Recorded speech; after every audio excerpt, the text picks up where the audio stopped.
Hi everybody, Bangla ক্লাসের জন্য আমরা নিশ্চয়ই শখ করে তৈরি। তাহলে আমরা আর দেরি কেন করছি, আমরা এখনই শুরু করে দেব আজকের বাংলার ক্লাস। আজকে আমরা বাংলার ক্লাসের পর্ব 8-এ পৌঁছে গেছি। পর্ব 8, যে পর্বটা অকারক পদ সংক্রান্ত। কেমন? অকারক পদ কাদের বলা হবে অকারক পদ, কেনই বা তাদেরকে বলা হবে অকারক পদ, সেই সমস্ত বিষয়গুলো নিয়েই আমাদের আজকের পর্বের আলোচনা। তাহলে আমরা প্রথমেই দেখে নেব যে এই অকারক পদ বিষয়টা কেন, কি বলা হচ্ছে সেখানে। বাক্যের যে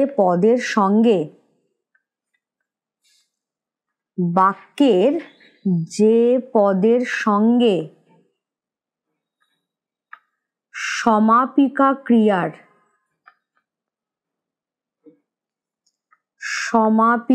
ক্রিয়ার কোনো সম্পর্ক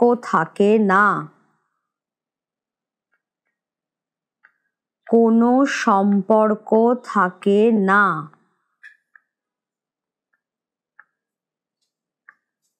তাকেই বলে অকারক পদ। কেমন? এবারে তাহলে আমাদের যেটা দেখতে হবে,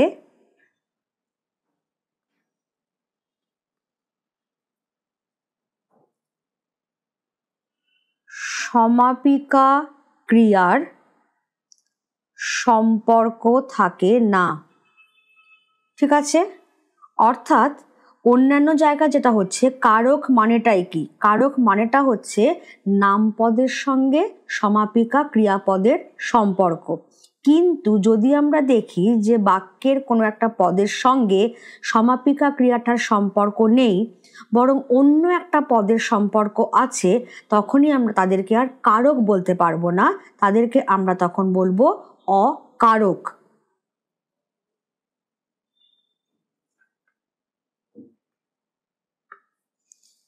এবারে তাহলে আমরা দেখে নেব যে এই অকারক পদ কয় প্রকার ও কি কি। অকারক পদ মূলত দু প্রকার।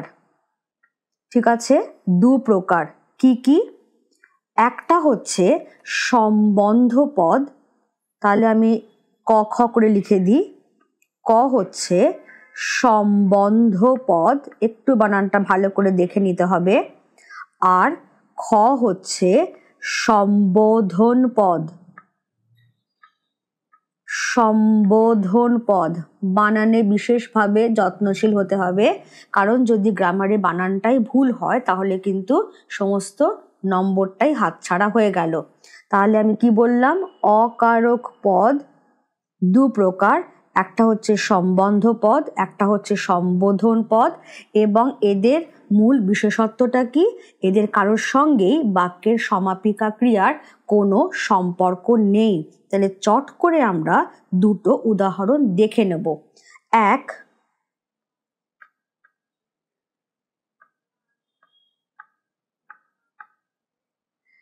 বিশুর জামাটি ছিঁড়ে গেছে।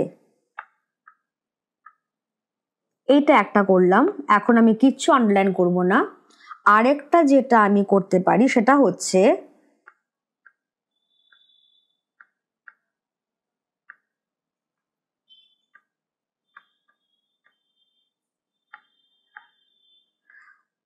বুঝেছ উপেন, এ জমি লইব কিনে। এবারে একটু ভালো করে খেয়াল করো, এই বাক্যের সমাপিকা ক্রিয়া হচ্ছে ছিঁড়ে গেছে। এবারে কি ছিঁড়ে গেছে? জামাটি। তাহলে জামাটি ছিঁড়ে গেছে।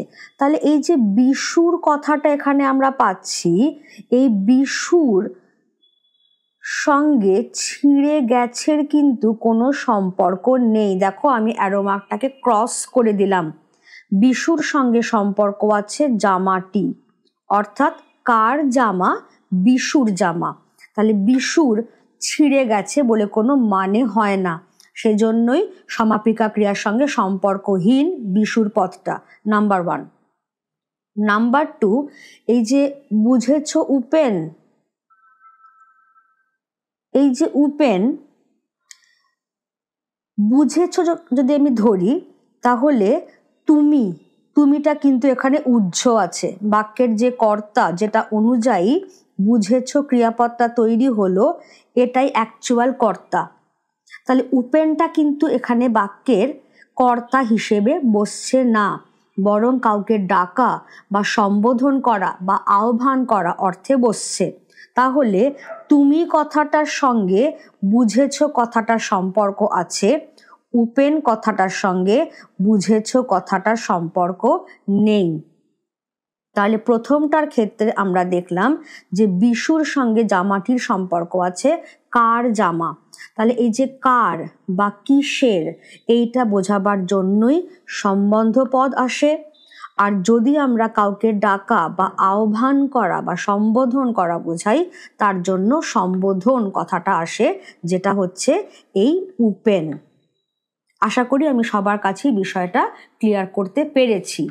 এবারে তাহলে আমরা একটু আলাদা করে সম্বন্ধ পদটাকে একবার দেখে নেব। সম্বন্ধ পদ,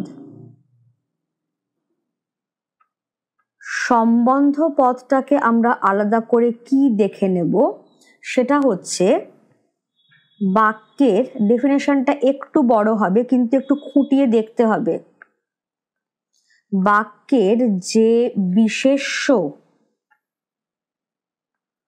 বা সর্বনাম পদের সঙ্গে, বাক্যের যে বিশেষ্য বা সর্বনাম পদের সঙ্গে র, এর, কার, কের বিভক্তি যুক্ত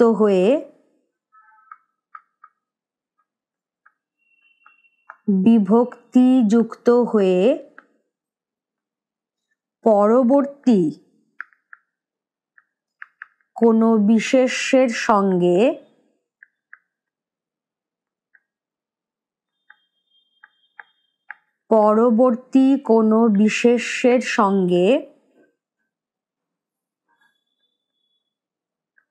সম্পর্ক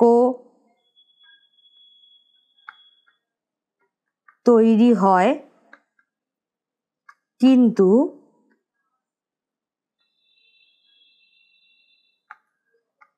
সমাপিকা ক্রিয়ার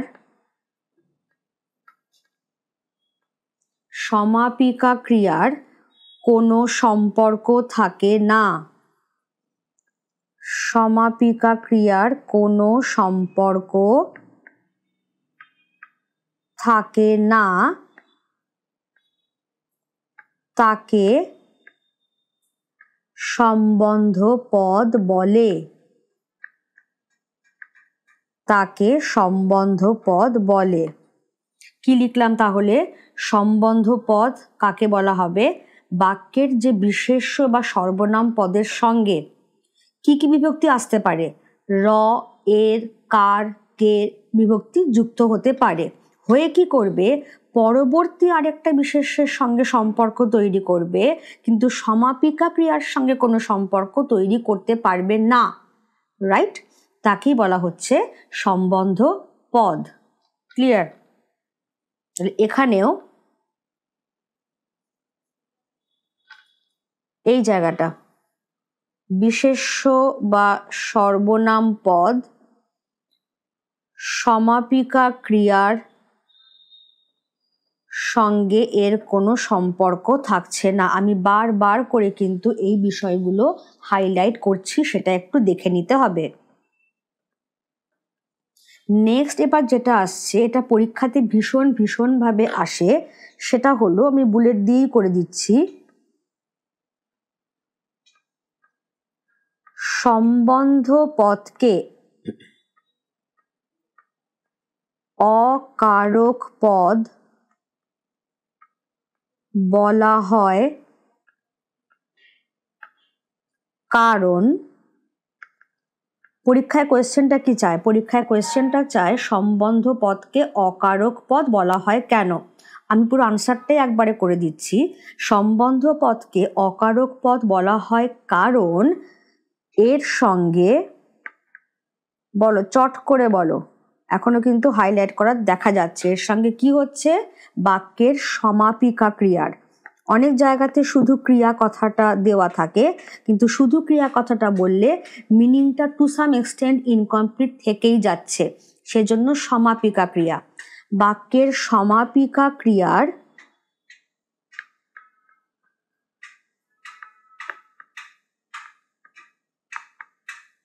সমাপিকা ক্রিয়ার কোনো সম্পর্ক থাকে না।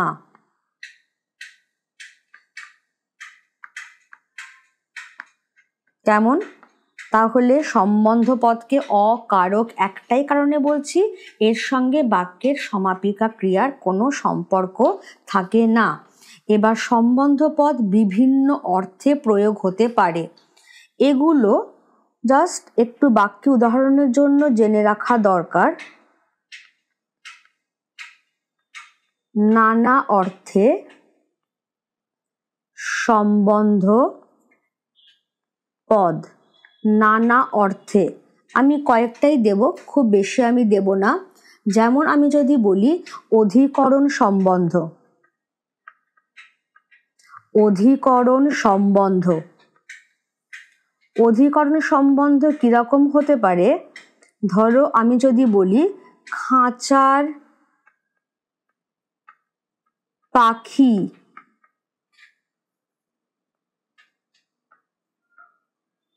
খাঁচায় ছিল,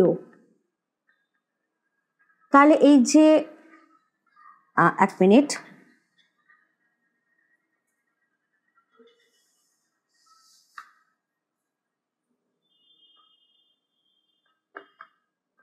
খাঁচার পাখি খাঁচায় ছিল, তাহলে এই যে খাঁচার, ঠিক আছে, তাহলে খাঁচার পাখি মানে খাঁচায় থাকা পাখি, তাই অধিকরণ ব্যাপারটা আসছে যে কোথায় পাখিটা ছিল, কিন্তু খাঁচার সঙ্গে ছিল কথাটার কোনো সম্পর্ক নেই, বরং পাখি কথাটার সম্পর্ক আছে, তাই খাঁচার হয়ে যাচ্ছে সম্বন্ধ পদ।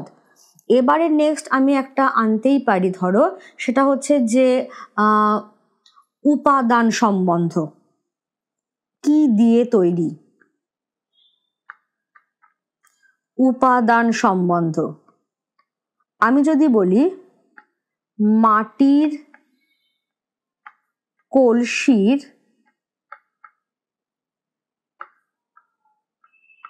জল ঠান্ডা, তাহলে মাটির কিসের কলসি? মাটির কলসি।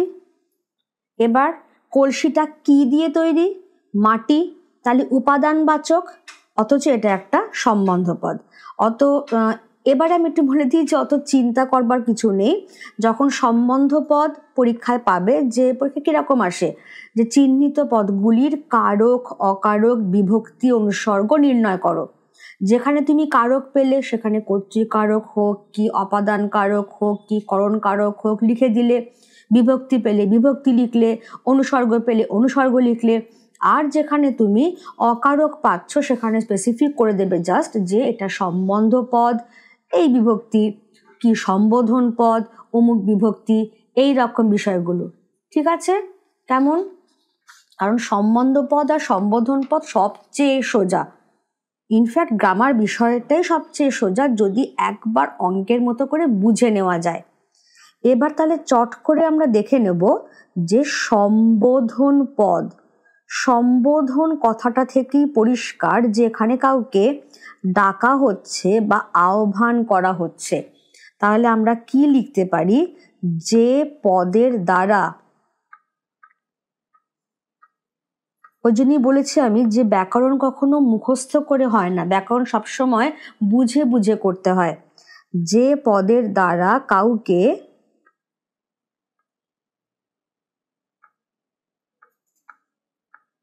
সম্বোধন বা আহ্বান করা বোঝায় সম্বোধন বা আহ্বান করা বোঝায় তাকে বলে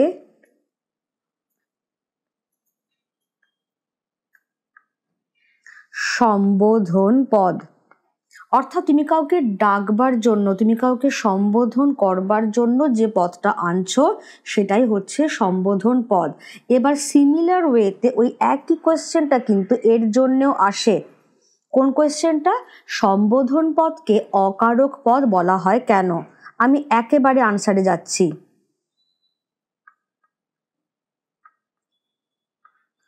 সম্বোধন পদকে অকারক পদ বলা হয় কারণ কি হবে? ঠিক আগেরটার মতো, এর সঙ্গে বাক্যের সমাপিকা ক্রিয়ার, আমি কিন্তু এখানে আবারও সমাপিকা কথাটার উপরে জোর দেব, সমাপিকা ক্রিয়ার কোনো সম্পর্ক থাকে না। বাক্যের সমাপিকা ক্রিয়ার কোনো সম্পর্ক থাকে না, আর সেই জন্যেই সম্বোধন পদকে বলা হচ্ছে অকারক পদ। এবার কয়েকটা উদাহরণ আমরা দেখে নিই ভালো করে। হ্যাঁ, মহাশয় বিনা দোষে আমাকে মারবেন না। এইটা একটা হলো। আর একটা হতেই পারে,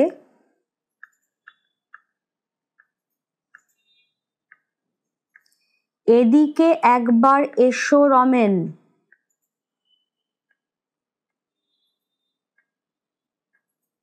এইবারে একটু খেয়াল করা যাক এই আন্ডারলাইন করা দুটো শব্দকে। যদি আমি বলি যে হ্যাঁ, এখানে তো মহাশয় মারবেন না কানেক্টেড, একেবারেই নয়। কারণ মারবেন না এই যে সমাপিকা ক্রিয়াটা, এর যে কর্তা সেটা হচ্ছে আপনি। দেখো, আমি অ্যারো মার্ক দিয়ে আলাদা করে যোগ করে দিলাম যে আপনি মারবেন না, আপনিটা এখানে উহ্য হয়ে আছে। কারণ আমি যদি মহাশয় কথাটাকে এখানে অফ করে দিই তাহলেও কিন্তু বাক্যটা বুঝতে কোনো সমস্যা হয় না। তাহলে মহাশয় কথাটা সম্বোধন করতেই ব্যবহৃত হলো। এবার যদি বলি এদিকে একবার এসো রমেন, খেয়াল করো এসো, এসোর জন্য যে কর্তাটা উহ্য হয়ে আছে সেটা হলো তুমি। তাহলে তুমি এসো। রমেনটাকে যদি আমরা এখানে অফ করে দিই তাহলেও কিন্তু বাক্যটার মানে বুঝতে কোনো অসুবিধে হয় না। তাহলে রমেনটা কেন এলো? রমেনকে ডাকবার জন্য এলো, রমেনকে সম্বোধন করতে এলো। ফলে এই যে সম্বোধন পদগুলো, এখানে রমেন আর এখানে এই যে মহাশয়, এদের সঙ্গে কিন্তু বাক্যের সমাপিকা ক্রিয়ার কোনো সম্পর্ক নেই। ক্লিয়ার? এবারে তাহলে আমাদের লাস্ট পয়েন্ট যেটা আসবে, যে বাংলায় অর্থাৎ বাংলা ব্যাকরণে, ঠিক আছে, সেটাকেই আমরা বোঝাচ্ছি যে বাংলায় সম্বোধন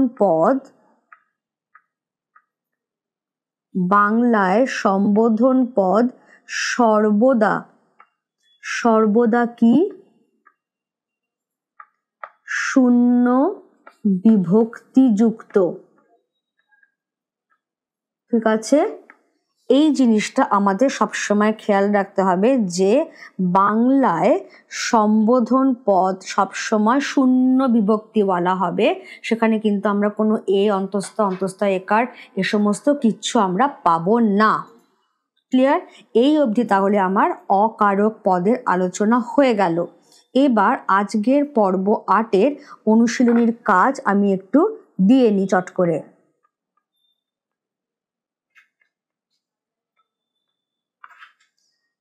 সেখানে আমি কি বলছি, সেখানে আমি বলছি, এখানে একটু প্যাটার্নটা আমি চেঞ্জ করছি কোয়েশ্চেনের। নিচের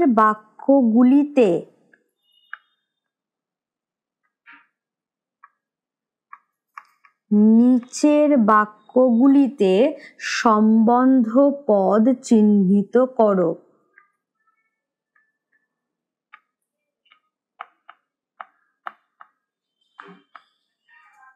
নিচের বাক্যগুলিতে সম্বন্ধ পদ চিহ্নিত করো। 1.1 কি আসছে? এ গ্রামের লোক সব জানে। এ গ্রামের লোক সব জানে, এটা একটা দিয়ে দিলাম, মানে তোমাকে চিহ্নিত করতে হবে, অর্থাৎ কিনা আন্ডারলাইন করতে হবে। এবারে 1.2 কই সেই জনতার স্রোত?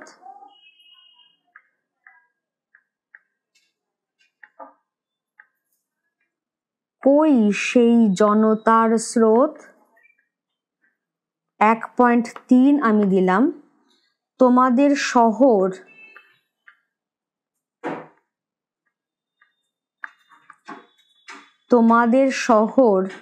খুবই সুন্দর।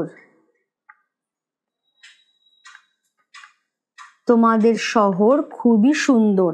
তাহলে এই 3টে বাক্যে তোমাকে সম্বন্ধ পদটা চিহ্নিত করতে হবে।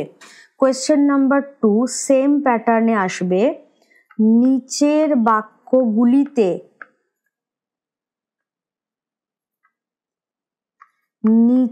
বাক্যগুলিতে সম্বোধন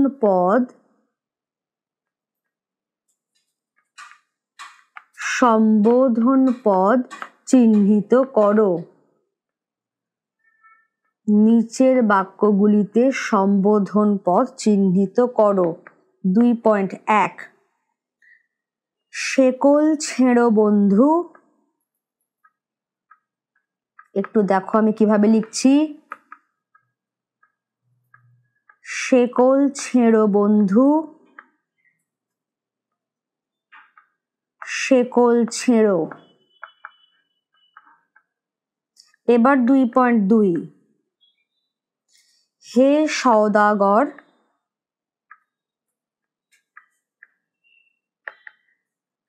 সেপাই শান্ত্রী সব তোমার।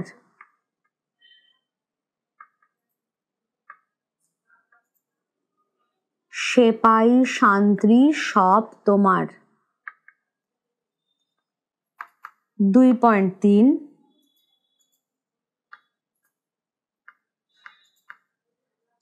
বুঝেছ উপেন এ জমি লইব কিনে। এ জমি লইব কিনে। হয়ে গেল। এবারে যেটা নেক্সট আমার কোয়েশ্চেনটা আসবে সেটা একটু ভালো করে এবার খেয়াল করবে। কোয়েশ্চেন নাম্বার 3 আসছে।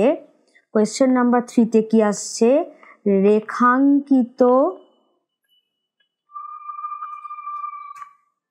পদগুলির কারক, অকারক, বিভক্তি, অনুসর্গ নির্ণয় করো। অর্থাৎ এটাই সেই জেনারেল কোয়েশ্চেনটা যেটা আমরা সব কারক পড়া হয়ে যাবার পর কোয়েশ্চেন হিসেবে পাই। আমাদের যেহেতু সব কারক পড়া হয়ে গেছে, ফলে এবার সেই জেনারেল কোয়েশ্চেনটা দেবার জায়গা। অর্থাৎ কোনোটা হয়তো কারক হতে পারে, কোনোটা হয়তো অকারক, মানে সম্বন্ধ পদ, সম্বোধন পদ সেরকম হতে পারে। কোথাও আমি বিভক্তি পেতে পারি, কোথাও আমি অনুসর্গ পেতে পারি, সেইগুলো আমাকে খেয়াল রাখতে হবে। আর যেটা আমি আগে বারবার বলেছি, যদি অনুসর্গ পেয়ে যাই তাহলে কিন্তু আর আলাদা করে বিভক্তির উল্লেখ করতে হয় না। ক্লিয়ার? বেশ, তাহলে এবার 3.1 কাঁচের দোয়াতে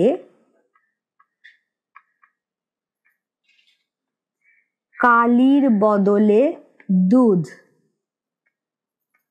এটা হারিয়ে যাওয়া কালি কলম প্রবন্ধের একটা লাইন, মার্ক করে দিলাম কাঁচের।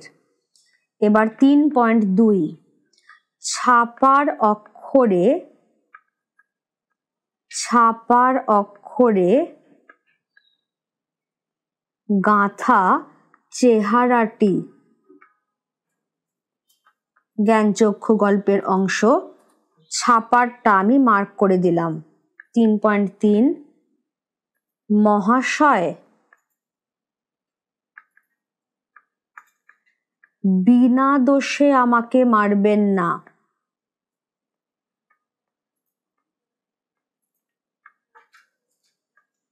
বিনা দোষে আমাকে মারবেন না, মহাশয়টা মার্ক করলাম। 3.4 যাচ্ছি। 3.4 কি আসবে? লাঠির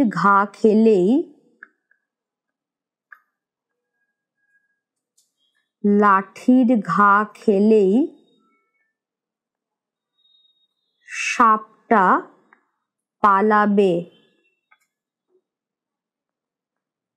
ঠিক আছে, লাঠির কথাটা মার্ক করে দিলাম।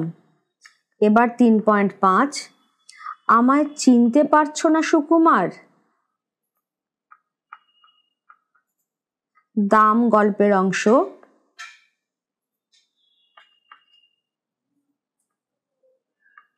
আমায় চিনতে পারছো না সুকুমার, মার্ক করে দিলাম সুকুমার কথাটা। ঠিক আছে, তাহলে এই অবধি আজকে যা পড়ানো হলো তার উপরে বেস করে আমার দেওয়া কোয়েশ্চেন্স। এবারে আমি যাব উত্তরাবলী পর্ব 7-এ যে প্রশ্নগুলো দেওয়া হয়েছিল সেগুলোর আনসার কি হতে পারে সেটা আমরা একটু চট করে দেখে নেব। 1.1 কোয়েশ্চেন নাম্বার 1 যেটা ছিল সেটা হচ্ছে উদাহরণ দাও। 1.1-এ ছিল অধিকরণ কারকে এ বিভক্তি। স্ট্রেট আনসারে যাচ্ছি। জলে কুমির আছে। এবারে যদি আমি এটুকু বলে ছেড়ে দিই তাহলে কিন্তু কেউ বুঝে উঠতে পারবে না যে আমি ঠিক কোন পথটাকে আমার উদাহরণ হিসেবে আমি ব্যবহার করছি। কাজেই জলে কথাটা আমি এখানে আন্ডারলাইন করে দিলাম। এবার 1.2 বিপসায় অধিকরণ কারক, অর্থাৎ অধিকরণ কারক হচ্ছে এরকম একটাই পদ পর পর দুবার আসবে। বাড়ি বাড়ি গিয়ে খবর দাও। বাড়ি বাড়ি গিয়ে খবর দাও। তাহলে খেয়াল করো, এই যে বাড়ি বাড়ি, কোথায় গিয়ে খবর দেব? বাড়ি। এই একই বাড়ি কথাটা পরপর দুবার এলো মানে পদদ্বৈত বা বিপসা হয়ে গেল, যেটা অধিকরণ কারকের অর্থ বোঝাচ্ছে। এবারে আসবে কারক বিভক্তি অনুসর্গ নির্ণয়ের যে প্রশ্নের উত্তর। 2.1 মাত্র 15টি মাস আমি রাজত্ব করেছি। ডিউরেশন বোঝাচ্ছে যে কত দিন, কখন, কতক্ষণ। ঠিক আছে, তাহলে 15টি মাস হয়ে যাচ্ছে কালাধিকরণ কারক।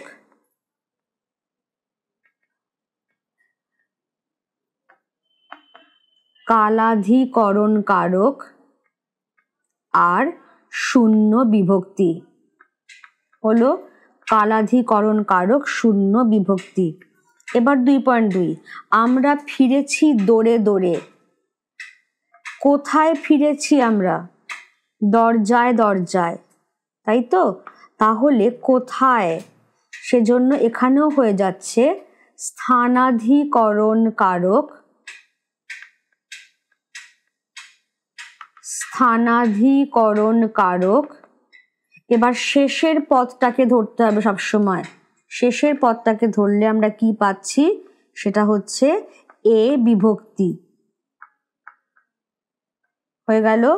এবারে আসছে 2.3 মাথায় গোঁজা ময়ূর পালক। মাথায়, আচ্ছা ময়ূর পালকটা কোথায় গোঁজা আছে? মাথায়। তাহলে এখানেও স্থানাধিকরণ কারক, বিভক্তি এবার চেঞ্জ হয়ে যাচ্ছে অন্তঃস্থ বিভক্তি হলো। 2.4 যেটা ছিল গাড়িটা সকালেই দিল্লি পৌঁছলো। আচ্ছা, গাড়িটা সকালেই কোথায় পৌঁছলো? দিল্লি। তাহলে দিল্লি হয়ে যাচ্ছে স্থানাধিকরণ কারক, স্থানাধিকরণ কারক, এবং অবভিয়াসলি এটা শূন্য বিভক্তি। ঠিক আছে, তাহলে এই পর্যন্তই আমার আগের দিনের ক্লাসের কাজ দেওয়া ছিল। এইখানেই তাহলে আমার আজকের ক্লাসও আমি শেষ করলাম। তোমরা আজকের ক্লাসটা খুব ভালোভাবে দেখে রেখো এবং এতদিনে আমার কারকের সবকটা যে ছোট ছোট সাব টপিক সেগুলো শেষ হয়ে গেল। সামনের ক্লাসে আমি ওভারঅল কোয়েশ্চেন আনসার ডিসকাশন করব। যারা পুরো পর্বগুলো দেখছো তারা অতি অবশ্যই কিন্তু কমেন্ট বক্সে তাদের কমেন্ট, তাদের মতামত, তাদের সাজেশনস আমাকে একটু দিও।